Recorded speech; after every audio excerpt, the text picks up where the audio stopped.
Hello everyone, and welcome to this Twisting Blades build guide.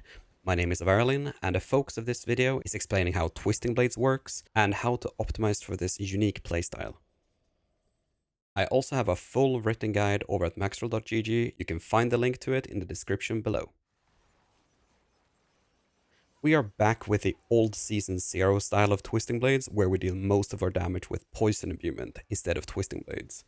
Baseline, your poison imbuement will cause your next two attacks to be coated with poison, dealing extra damage. But how do we make all of our attacks imbued if we attack 5 times a second with Twisting Blades and poison imbuement has a 13 seconds cooldown baseline? We have multiple ways of solving this. We use Advanced Twisting Blades, which reduces your active cooldowns by 0.1 seconds per target your returning blades goes through.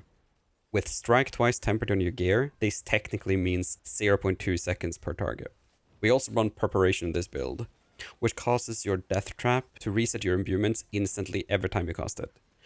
We spend a lot of energy in this build, using both Twisting Blades and the Quacks triggers, so we will be able to cast Death Trap very frequently. We can also temper imbuement charges on our gear, and this is typically done on gloves, pants, and boots.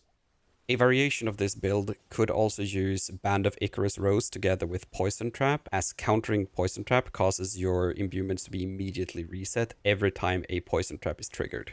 This means using Bursting Venoms with this variation is very smooth and easy to play, as these resets trigger automatically.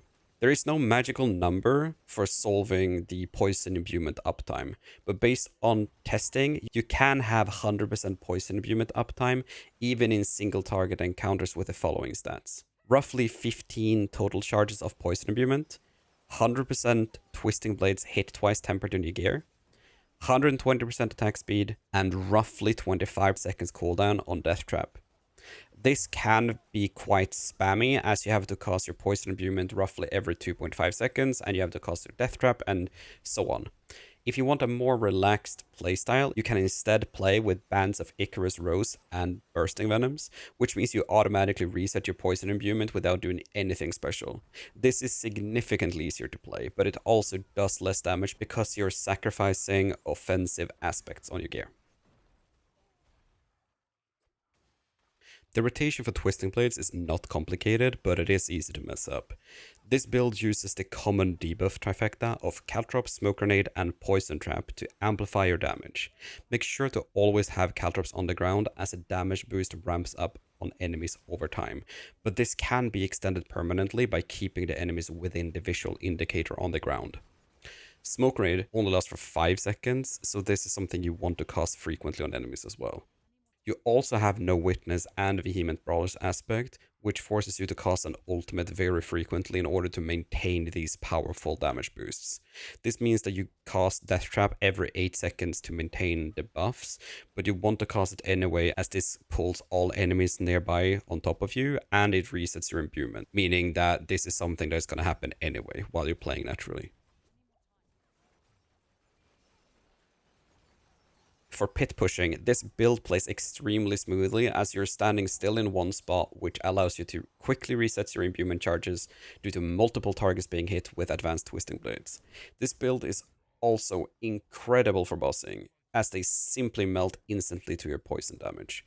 This makes it very good for the boss lair, but also very high pits, where dealing high boss damage matters a lot for your clear speed.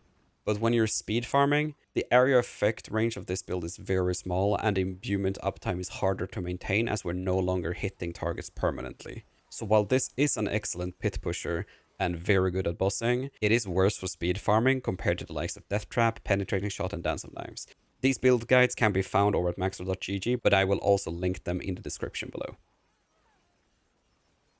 The defensive kit of this build is quite simplistic. It utilizes both the massive damage reduction from Dark Shroud and the big shields from Second Wind. However, you are quite squishy, which makes dash come in handy to avoid dangerous abilities on the ground. In very high pits, however, you must dodge stuff manually, as you drop dash to pick up Smoke Grenade for even more damage. The footage running in the background shows me clearing a pit 100 using this build. As you can see, the boss abilities that I'm taking here are very dangerous, and it makes me feel incredibly squishy playing this build. For the hardcore enjoyers out there, be aware of this, and just know that you might have to change something in the kit in order to be more durable. Poison Imbuement deals its damage based on the base damage of the imbued skill. Base damage is not well defined in the game and is often perceived as confusing. In practice, it's just your weapon damage multiplied by your skill ranks of Twisting Blades in this case, multiplied by your combo point bonus if you have that specialization. This means that we do not stack multipliers affecting core skills such as Condemnation or Lenorana's Instinct, as they do not fall under base damage. Instead, we're focusing on multipliers affecting your imbuement potency and your poison damage, such as the Corruption aspect and the legendary Paragon node Eldritch Bounty. The most important aspect to deal insane amount of AoE damage with Twisting Blades is actually the utility aspect known as Slice and Dice. This causes your Impale to hit every target around you, which causes the damage amplification that Twisting Blades is providing to be on every nearby target. This is extremely powerful in the end game and results in almost a 4 times multiplier on any enemy that is nearby.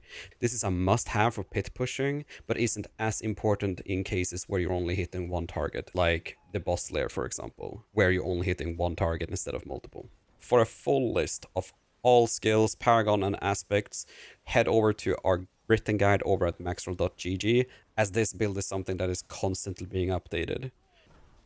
The rest of this build guide will show footage from various content in the game. I want to give you guys a fair overview of how this build plays in different content, but also what to expect playing this build. Because seeing this build at the top of the leaderboards might make you think that this is the best build for everything in the game. That is not the case. It's a very specialized build focusing on boss killing and pit pushing. Thank you guys so much for watching this video. If you have any questions, please leave a comment down below, or you can find me over at Maxroll's community Discord. I will have a link in the description for that as well.